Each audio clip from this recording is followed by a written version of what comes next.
लेकिन एक चीज जो शक्ति परिहार जी से हमें डिस्कस करनी होगी वो ये है कि जो असेंबली जब से चल रही है चर्चा तो बड़ी सारी हो रही है, लेकिन ज्यादा चर्चा आपके एरिया के एमएलए जो हैं वो महराज मलिक की हो रही है। और लगातार आपने देखा होगा कि जब भी आप लोग बोलना शुरू करते हैं तो महराज मलिक खड़े हो जाते हैं।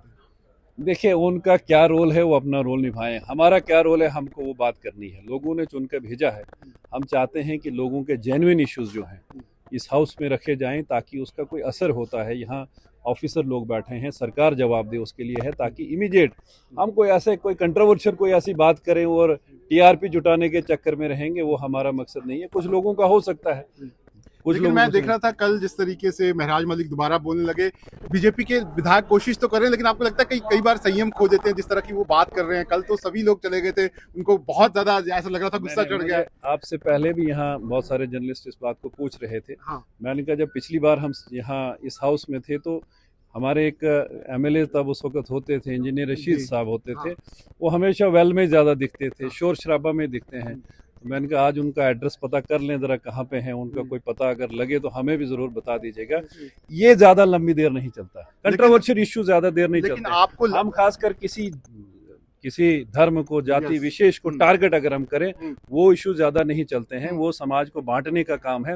वो एक विधायक इलेक्टेड रिप्रेजेंटेटिव। वही मेरा सवाल था कि आपको लगता है कि एक जब अंदर आप चले गए, कॉन्स्टिट्यूशनल पोजीशन है, उसमें ये मर्यादाएं होती हैं कि किस बात को आपने कहां पे रखना, उस मर्यादा का पता होना चाहिए एटलीस्ट हर मेंबर। उसका उल्लंघन हुआ है और समाज उस सब को देख रहा है कि कौन विधायक क्या कर रहा है।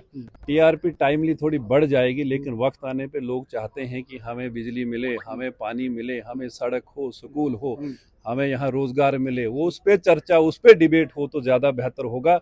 कंट्रोवर्शियल कोई मैं मीडिया में जाके कोई ऐसा स्टेटमेंट दे दूं तो उससे निकलने वाला कुछ नहीं। आपको लगता है आखिर में लोग काम देखते हैं, एक विधायक ग्राउंड पे क्या कर रहा है वो लोग बिल्कुल देखेंगे, बिल्कुल देखेंगे। और क्या आखिरी सवाल मेरा आपसे है कि क्या, क्योंकि जिस तरीके से मैं देखता हूँ डिसरप्शन बहुत ज्यादा, जब भी बीजेपी के विधायक बोलते हैं, आपके एलओपी बोलते हैं तो महराज मलिक खड़े हो जाते हैं, तो क्या स्पीकर के पास आप लोग जा रहे हैं, स्पीकर को कम से कम बोलेंगे कि मर्यादा तो एक फिक्स मैच है।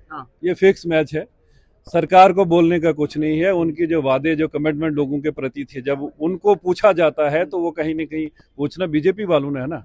जब वो पूछा जाता है तो कुछ एक दो लोगों को रखा है कि तुम नॉन स्टॉप अपनी कमेंट। पिछली बार मैं देख रहा था बहुत सारे विधायक नेशनल कॉन्फ्रेंस के भी बोल रहे थे, लेकिन इस बार कोई नहीं बोल रहे, सिर्फ महराज मलिक बोल रहे। नहीं, अब हमारा जो रोल है, मैं अपनी बात करूंगा कि भाजपा का जो रोल है, हमको सरकार को पूछना है कि उन्होंने जो कमिटमेंट की है, डे टू डे जो इश्यूज हैं उनको एड्रेस करने का काम जो है सरकार का है। लेकिन वो फिक्स मैच होता है कि ठीक है, कोई बात अगर ऐसी आ जाती है, उसका जवाब नहीं देना है तो एक दो लोगों को यूज करके शोर शराबे में उसको टालने वाली बात है। लेकिन सरकार भाग नहीं सकती है। सरकार जवाबदेह है लोगों के प्रति, अपोजिशन के प्रति जवाबदेह है। उनको ये काम करना है और जवाब देना है। ठीक है, तो शक्ति सिंह परिहार साफ तौर पर कहना है कि जिस तरीके से डिसरप्शन किया जा रहा है यहाँ पर महराज मलिक की तरफ से, वो कहीं ना कहीं ये दर्शा रहा है कि वो बातें तो बहुत कर रहे हैं, लेकिन लोग उन्हीं को याद करते हैं जो जमीन पर यहाँ पर काम करते हैं।